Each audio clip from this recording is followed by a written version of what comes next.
Now, the greatest radio shows of all time. Suspense. The Shadow Node. Washington calling David Harding, counter-spy. Classic radio theater. The Great Gildersleeve. Fibber McGee and Molly. Dragnet. Gunsmoke. The Lone Ranger.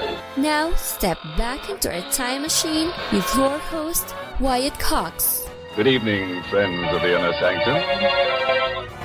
We go back 75 years, July 28, 1947, where a summer program from the Mutual Broadcasting System did justice triumph in the Marriage Bureau murders, and we thank you for tuning in.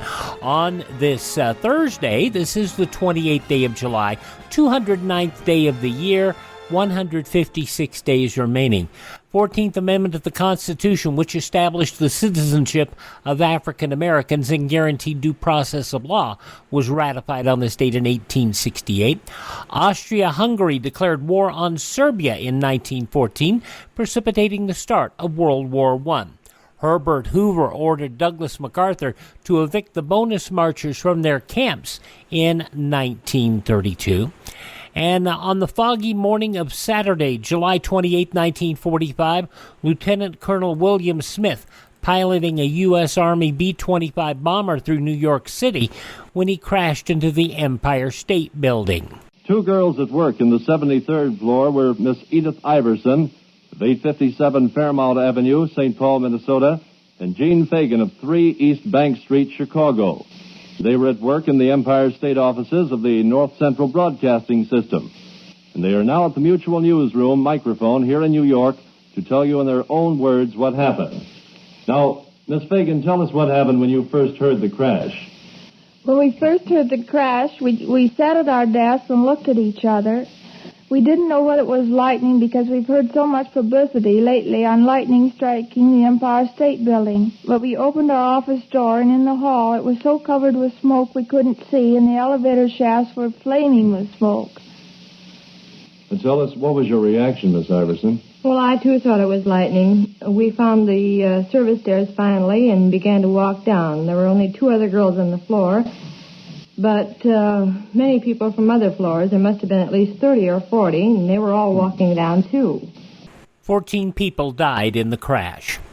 President Johnson ordered another 50,000 American soldiers into the Vietnam War on this date in 1965.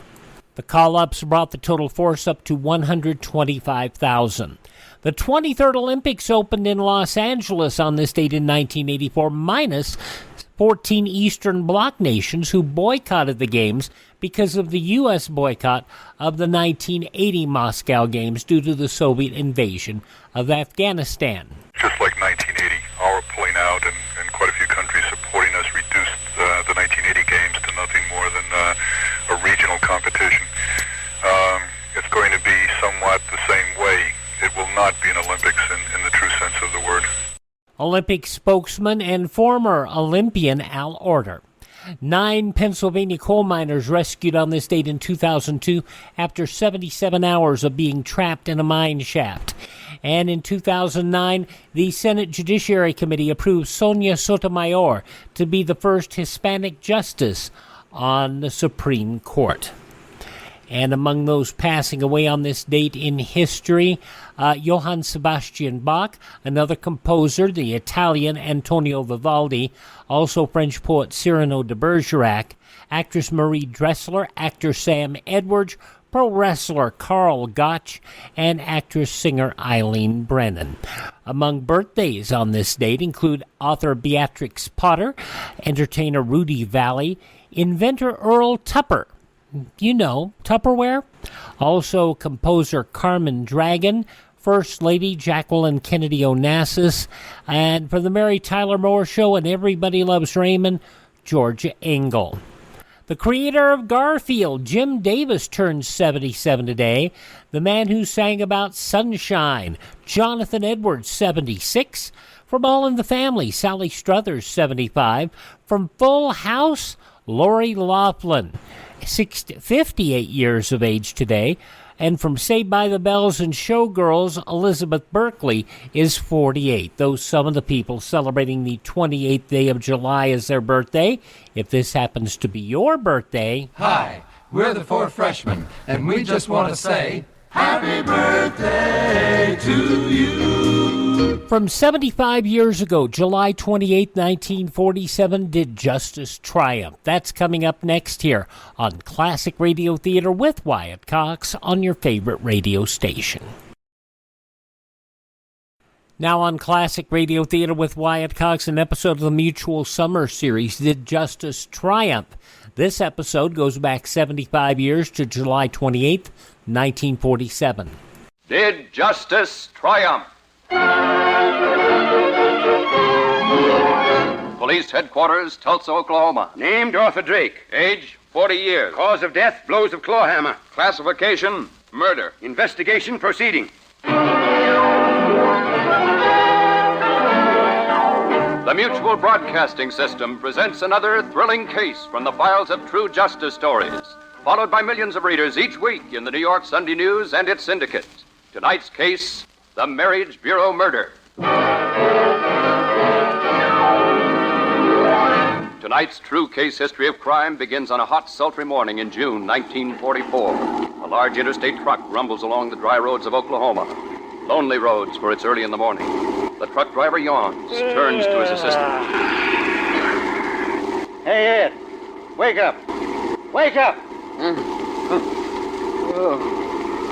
Morning already? 8 o'clock. Time for you to take over. You're sure a clock watcher, Bill, if I ever saw one. Anyone's a clock watcher if he's been driving all night. Okay, stop the truck and we'll change seats. I'll sure be glad when we get to Texas. Me too. I got a date with the cutest little babe I ever saw down in San Antonio. Hope she's got a friend. I think I can fix it up. Well. Hey, Ed, look at that. What? Where? Over there, side of the road. Oh, looks like a woman. Come on. It is a woman. Was. Gosh. Horrible. What do we do? We gotta tell the cops about this right away. Bill, where are we? Not far from Muskogee. I saw a farmhouse back a ways. We'll phone from there. Bill? Yeah. She's been murdered.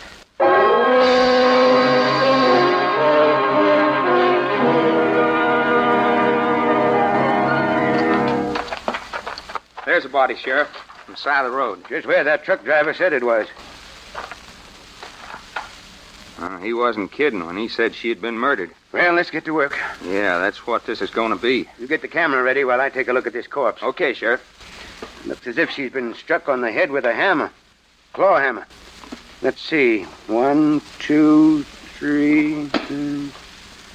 I can count 10 hammer marks. Boy, whoever did this sure did a job on her. She apparently raised her left arm to shield her head from the first blow. Yeah, the left sleeve of her coat's torn. And the left arm is badly bruised. How old would you say she was, Sheriff? Oh, about 40, about 5 feet, 120 pounds. We got a complete and accurate description from the medical examiner. Married, if that wedding ring means anything. We'll find out. Ready for that picture? Yeah, all set. Okay, get it from all angles. Right.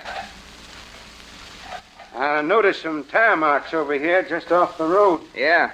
There's footprints here near the body. Yeah, they'll not help us much, I'm afraid. Those truckmen were here, too, remember? I better measure them just in case. Yeah, we'll come out later and get a moulage of these tire prints. Leave Casper to watch things here till the medical examiner arrives. Yeah, I got the picture, Sheriff. All right, Warren. We better get back to town. We've got plenty of work ahead of us. I guess there's nothing more we can accomplish here. Oh, what next? The first thing we've got to do is identify this woman. Firemen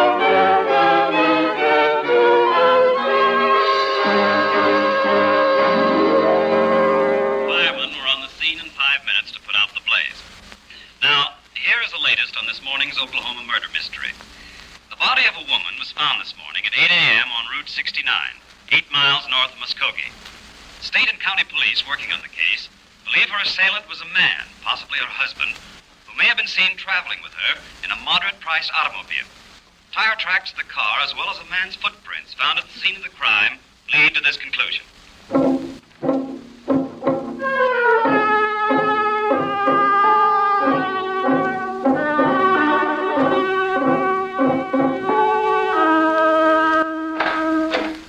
Well, Warren, anything new? Yeah, quite a bit, Sheriff. I don't know what it adds up to yet. Well, you're too impatient, Warren. If you're going to hold down the job of deputy sheriff around here, you've got to learn to acquire one of the prime qualities of a police officer. Perseverance.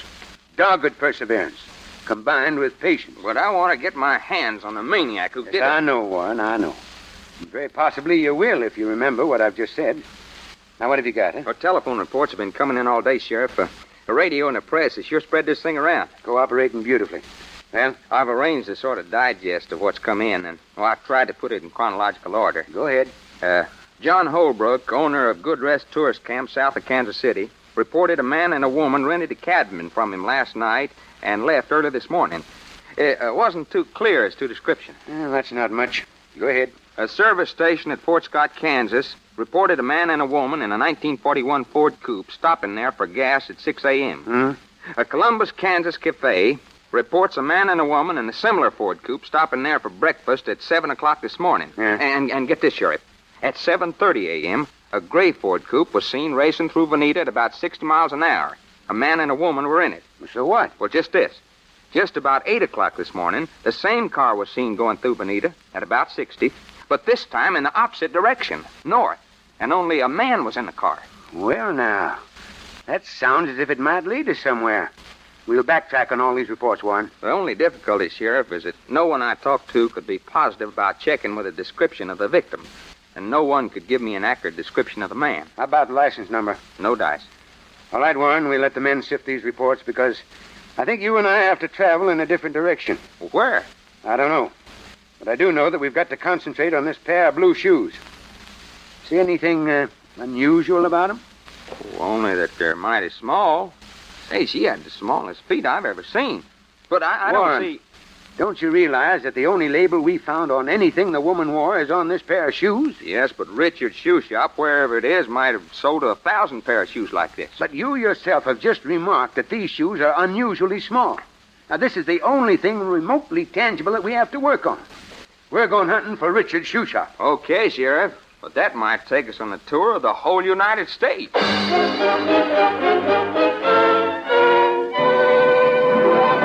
To locate a local shoe shop with nothing more than a mere label is a difficult task in a nation as large as the United States. And this fact Sheriff Crawford and Deputy Warren soon learned.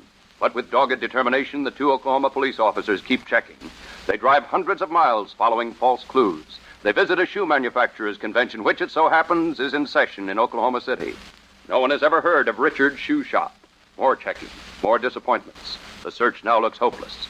Then one day, just 10 days after the woman's body had been found, Deputy Warren talks with a shoe clerk in Memphis, Tennessee.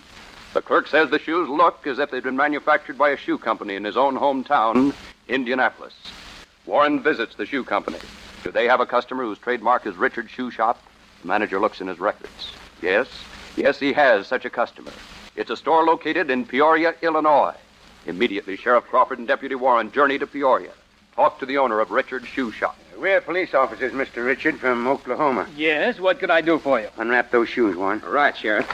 Forgive me, gentlemen, but may I ask what this is all about? We're returning a pair of ladies' shoes, Mr. Richard, which we hope were purchased in your store. Oh, well, let me see them. Here you are. Did those shoes come from your shop, Mr. Richard? Well, yes. Yes, they did. Could you possibly give us the name of the customer? Well, sir, I don't know whether I can or not. You see... You're afraid of getting someone into trouble? Well, you might call it that. Of course, I don't want to seem uncooperative, but... Warren, got that picture handy you took of the body? Oh, here. Was this your customer, Mr. Richard? What? That's Dorothy Maxwell. She's dead? Yes, Mr. Richard, she's dead. That's why we're here. Oh, I see. And did you sell her these shoes? Yes, I did. How do you know? Well, because of the size and because of the extra high heel. The size, huh? Yes. Dorothy, she was one of my regular customers. She wore a size 3 AAA. We had a terribly difficult time fitting her. Oh, I can't believe she's dead. Murdered, Mr. Richard. That's why we're asking you to give us her address. You have it? Yes, of course I have. You see, she had an account with us. We'd like that address, Mr. Richard. Certainly, sir. Just a minute. Oh, I can't believe... Our first big break, Sheriff. I told you, Warren, that patience was a necessity in our work. Patience and perseverance. But don't get so enthusiastic. We're just beginning. Here you are, gentlemen. Here's the address on this slip of paper. Now, that's her mother's house out on High Street. I'll tell you how to get there.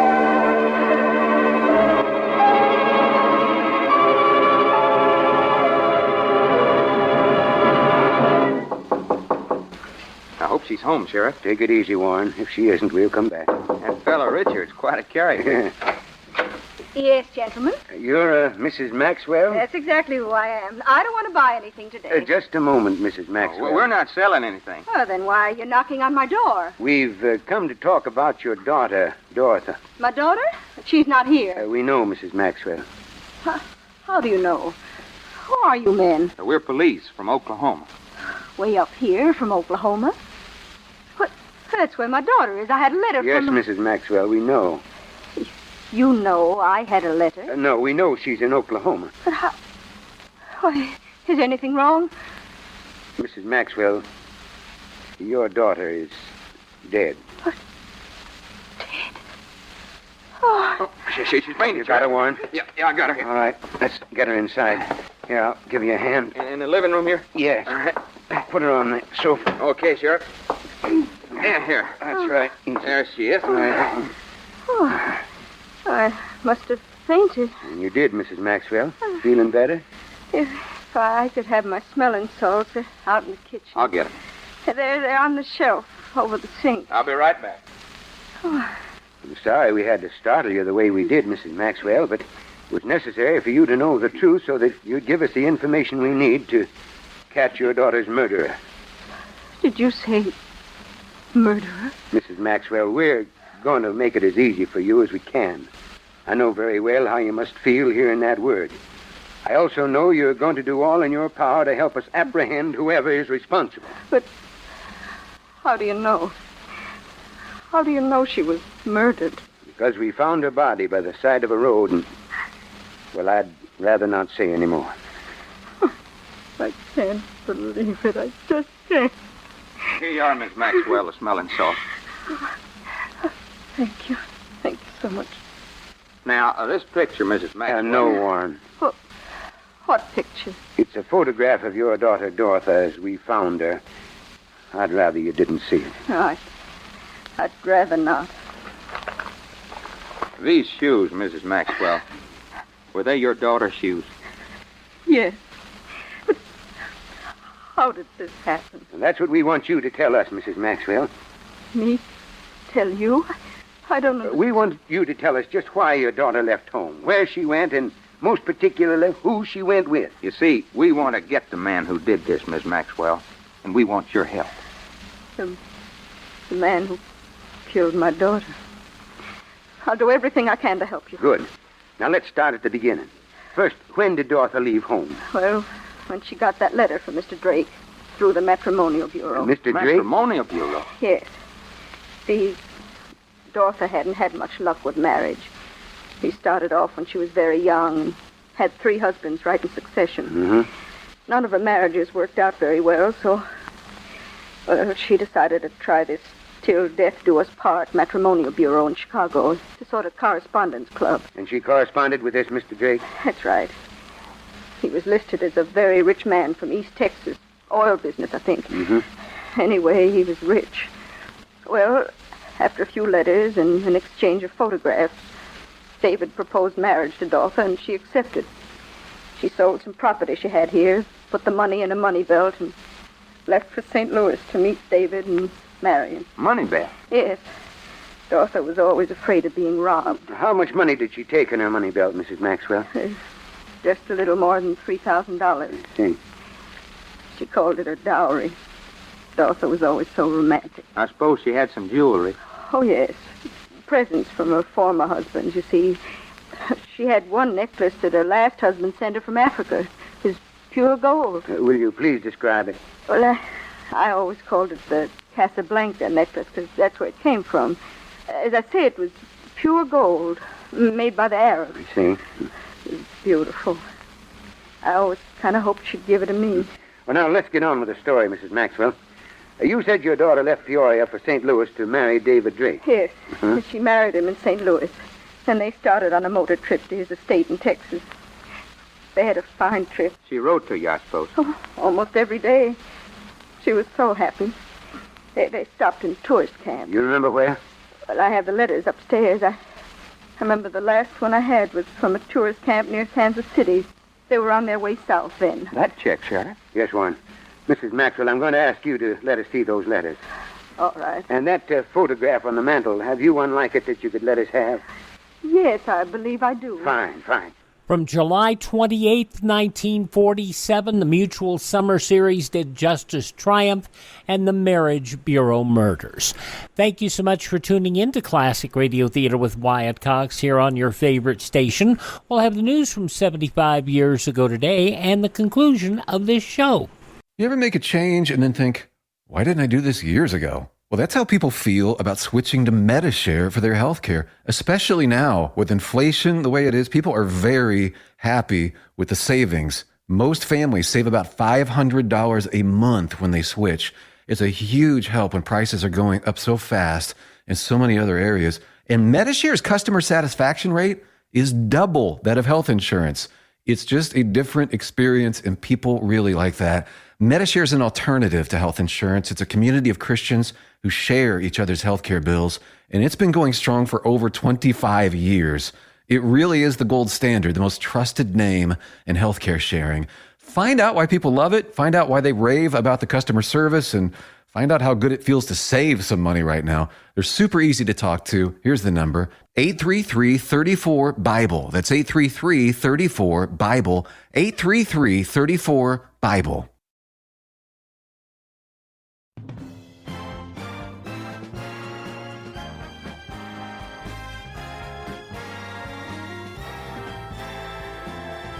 Thank you for tuning in to Classic Radio Theater with Wyatt Cox here on your favorite station. We're listening to an episode of Did Justice Triumph? The Marriage Bureau Murders, as it was originally broadcast on Mutual Monday, July 28, 1947. In the newspapers of that Monday 75 years ago, these were some of the headlines. Only half the legislation Secretary of State Marshall recommended to Congress as urgent was passed in the session which closed yesterday.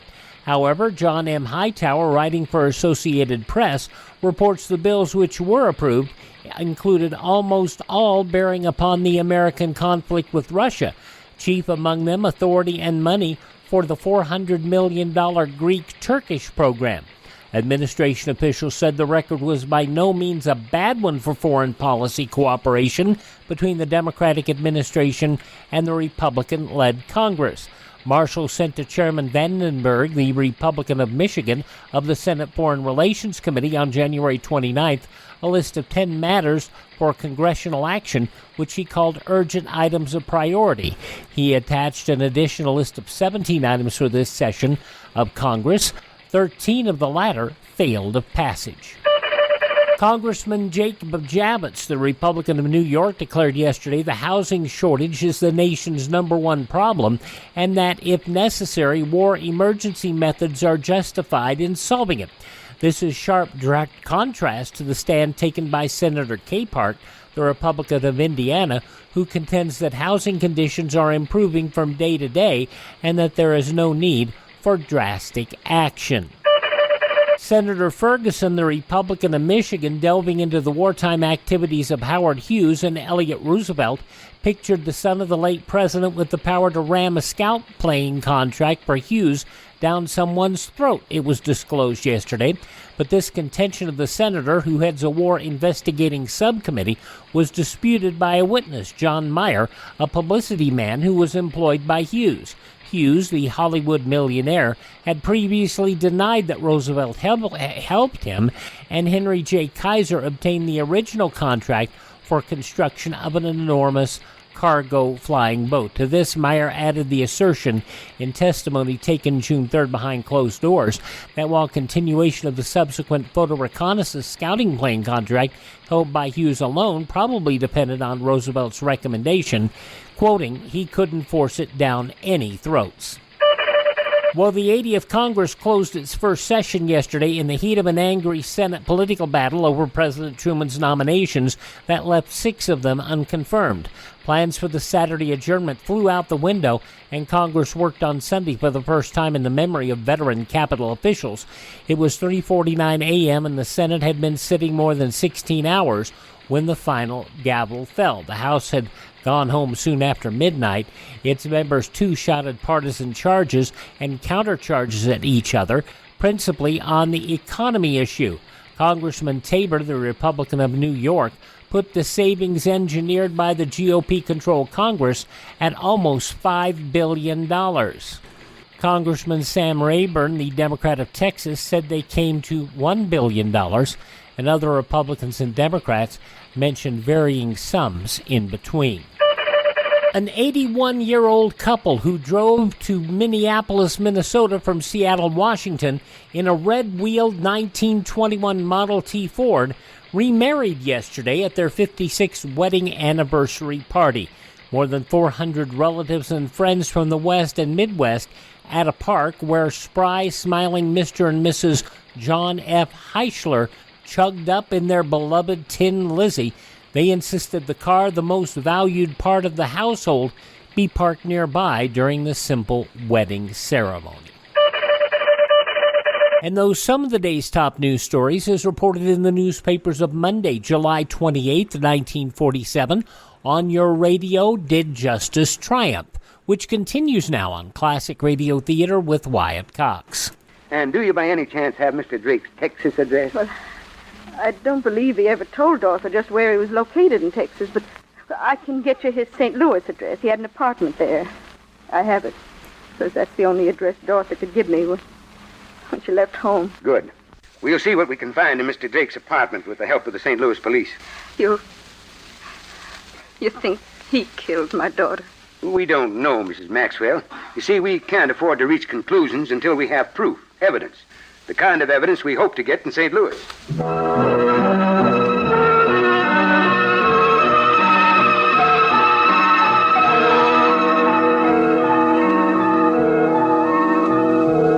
Good of you to give us a hand, Sergeant. Glad to cooperate, Deputy Warren.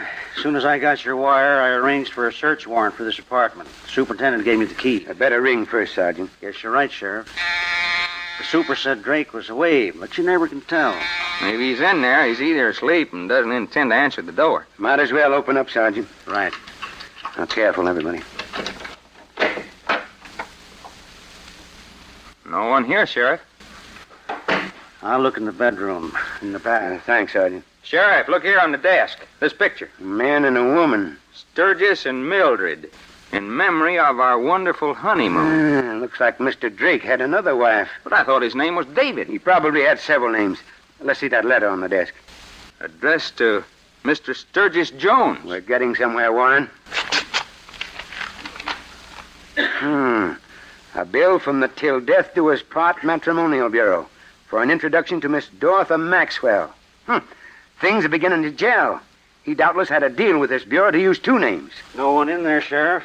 But I did find this photo in the bedroom. Thanks, Sergeant. Well, that's the man in the other picture, Sturgis. Yes, I think we can use this. Warren, I want you to stay here and make a thorough search of this apartment. Right, Sheriff. With the aid of the sergeant and the St. Louis police, I'm going down to headquarters and take a look through the files. After that, you and I'll head south, visiting tourist camps, trying to pick up the trail of Mr. Sturgis Jones, alias David Drake.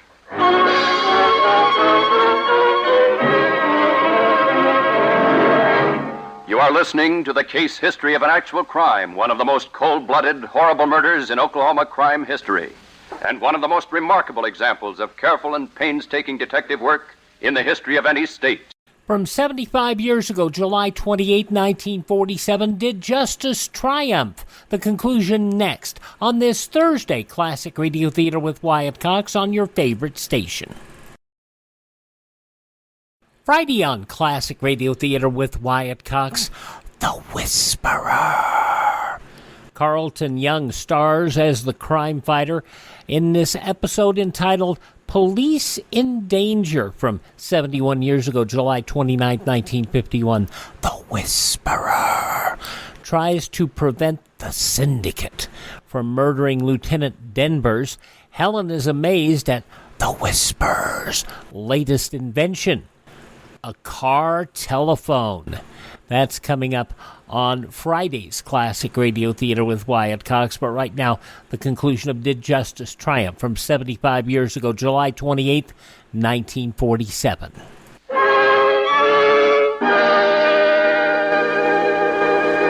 After days of disheartening and discouragement, justice, personified by Sheriff Crawford and Deputy Warren, is beginning to make progress, is edging closer to the killer of Dorothy Maxwell. But who is he? Where is he? The two hard-working police officers have identified the victim. They have identified the man she married through a matrimonial bureau. But they have no evidence that this man killed Dorothy Maxwell. Armed with photographs of Dorothy and her husband, Crawford and Warren visit 5 tourist camps with no success. Then at the Good Rest tourist camp south of Kansas City on Route 69, they talk to the owner, a Mr. John Holbrook. Ever seen these two people before, Mr. Holbrook? Let me see. Yeah, I believe I have, Sheriff. Do you recall their names? Just a minute. Let me look at my register here. Yeah. These are photographs of Mr. and Mrs. David Drake. They stopped here on the 18th of June. Hey, is this the woman? This is the woman you phoned us about, Mr. Holbrook, on the day of the murder. Oh, I'm sorry I wasn't able to be more accurate about the description at the time. We've so many people in and out. But with these photographs... Mr. Holbrook, do you by any chance keep a record of the license numbers of your guests' cars? Well, yes, I do. I think it's a good idea. You never know. What is the license number of Drake's car? Let me see. Drake. Ford Coupe, gray, Indiana plates. Indiana? Yep. I'll write the number down here for you. This is a new wrinkle, Sheriff. But one I like, Warren. There you are, Sheriff. Anything more I can do? You've done plenty already, Holbrook. Thanks very much. Now we're on our way to Indiana to check these plates.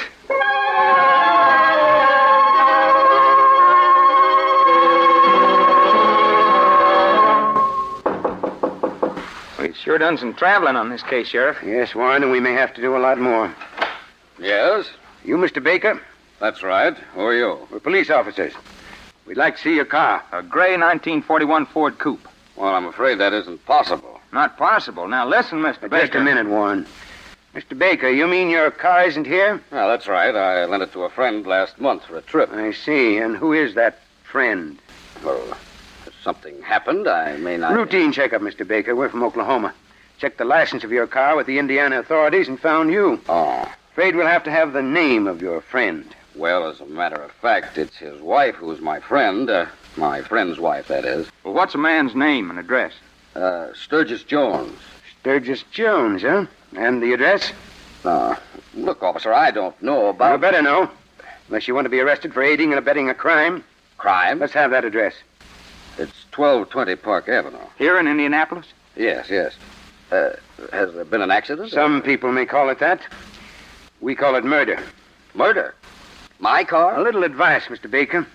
Yes, sir. One word about our visit here to your friend or his wife or anyone, and you'll be in plenty of trouble. Yes, I understand. Come on, Warren.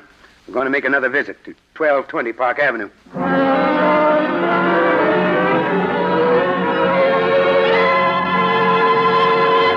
Now, Mrs. Jones, where's your husband? I don't know. I tell you, he's away on a trip. But we've got to know. Why are you officers questioning me like this? What's Sturgis done? We don't know yet, for sure. But one thing we are sure about, he's married another woman. Married another... I don't believe it. You will, Mrs. Jones. Is this your husband's picture? Where did you get that? From his apartment in St. Louis. Apartment in St. Louis? Yes. I just can't understand. Yes, that's his picture. Where did he say he was going in the car he borrowed from Mr. Baker? On a business trip out west. Well, what he really used it for was a honeymoon. Yes, but he wasn't using the name of Jones for that trip. It was David Drake. You officers seem to know a lot about my husband. We'll know more if you'll help us. Why? Why should I help you against my husband? Because he's married another woman. And because he's wanted for questioning concerning a murder. Murder? Who? The other woman. Oh. Well, what do you want to know? First of all, where is he? I've told you I don't know, and it's the truth. All I know is that he's away on a business trip. When do you expect him back? Perhaps today, perhaps tomorrow. Good. Now, Mrs. Jones, I know you want to see that justice is done, no matter how much you love your husband. Tell us, how did you happen to marry this man? Well, We don't want to pester you, Miss Jones, or annoy you, but you must cooperate with us. It's just possible that we'll be able to save you from the fate of that other woman. What was her name? Dorothy Maxwell, from Peoria, Illinois. So that was it. What was it? One day, a month ago, I happened to come into the room when Sturgis was writing a letter. It was addressed to a woman named Dorothy, and he had written, "After we are married, we will be very happy." We had an argument. He told me it was just a joke. Well, Mrs. Jones, how did you happen to marry him? Well, I was lonely. I didn't like my office work at all. I didn't know what to do, so I wrote to a matrimonial agency. Got a list of names and descriptions and what the men did and so forth. Well, Sturgis and I started a correspondence. We exchanged photographs and, well, we got married. That's about all. And he took frequent business trips? Yes, he did. And always came back with plenty of money? Yes, we've been very comfortable. Mrs. Jones, in the interest of justice, I'm going to ask you a great favor. Yes, Sheriff. You have a spare room in the house, a guest room? Yes. Yes, I have. I wonder if you'll be good enough, cooperative enough to permit Deputy Warren and me to stay here until your husband returns. Yes, Sheriff. You officers can stay here until he gets back. And then I hope you take him away.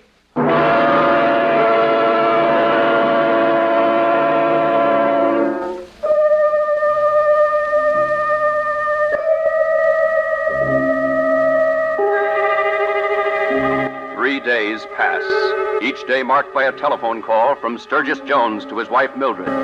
He is on his way home, and the two police officers wait, patiently wait, for they know now that the trap is set. But Sturgis Jones does not come home. Perhaps he's been forewarned, perhaps not. Then...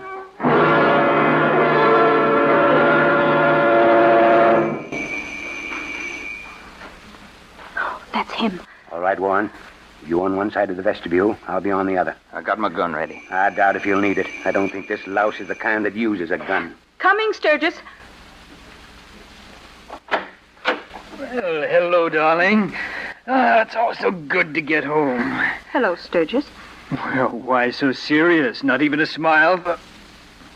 Mildred, who are these men? They're police officers. Police? Yes, Jones, from Oklahoma. Remember? Oklahoma? We want to talk with you, Jones, or Drake, or whatever your name is. Talk with me? About what? About a murder. In Oklahoma. On the 18th of June. At 8 o'clock in the morning. I have no idea what you're talking about, but let's all go in the living room and sit down, Frisk shall we? him, Warren. Right, Sheriff. Oh, no, really, this is nonsense. You can't... Don't tell us what we can do and can't do. Put your hands in the air, high. Oh, really, gentlemen, I'll have to have you sued for false arrest. Go ahead and sue, Jones. Meanwhile, I'll take charge of this bag. Oh, here, I don't believe you have any right to... Quiet. Well, Warren? No gun, Sheriff. But look at this. A money belt. Money belt? Why, Sturgis, you never wore a money belt. Where'd you get that? Why, I'll tell you where he got it, Miss Jones. He got it from his other wife, Dorothy Maxwell Jones. Yes. And when that belt left home in Peoria, it contained $3,000. Well, I really don't know what you're talking about, but I think I'd better call my lawyer. Before you do, Jones or Drake, listen to this. Here's a brief resume of your record as supplied by the St. Louis police. St. Louis? Yes, we've been to your apartment. And consulted St. Louis police files. Listen. 1917, arrested as leader of a group of automobile thieves in Los Angeles. 1919, sentenced to federal prison for using mail to defraud. 1937, sentenced to San Quentin prison, grand larceny. Well? Yes, that's all true. Sturgis? But you can't take me for murder. You have no... We'll let the courts of justice decide that, Jones. But we can take you for bigamy. That's a crime, you know. Sheriff, while you've been reading a riot act to our friend, I've gone through his bag. Look at this. A Casablanca necklace. Oh, what does that mean? It means, Mrs. Jones, that your husband is even guilty of robbing the dead. He took that necklace off Dorothy Jones's throat after he killed her. That's a lie. And was doubtless bringing it home to you as a present. Oh, Sturgis. Mildred, you believe these rotten cops against me? Very well, they'll take me, but before they do... Look out! Drop that lamp! You're a killer at heart, aren't you, Jones? You all right, Miss Jones? That lamp, he tried to kill me. You'll never get a chance like that again. No? Jones, you'll be extradited to Oklahoma for trial. From now on, your fate is in the hands of justice.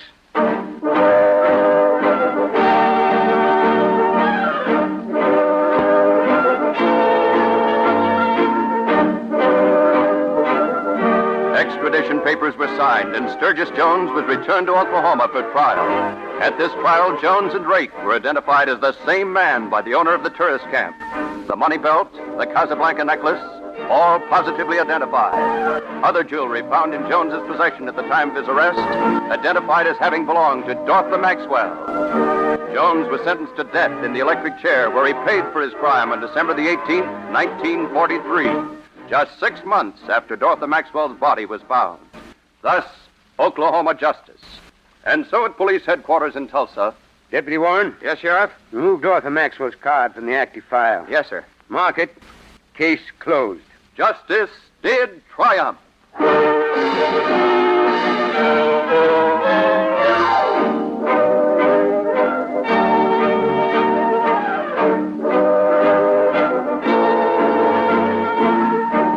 Although the names of all persons, characters, and places are entirely fictitious, and any similarity to persons living or dead is purely coincidental, this dramatization was based on an actual murder case. Next week at this time, the Mutual Broadcasting System will present another thrilling dramatization taken from the files of the True Justice series appearing each week in the New York Sunday News and its syndicate.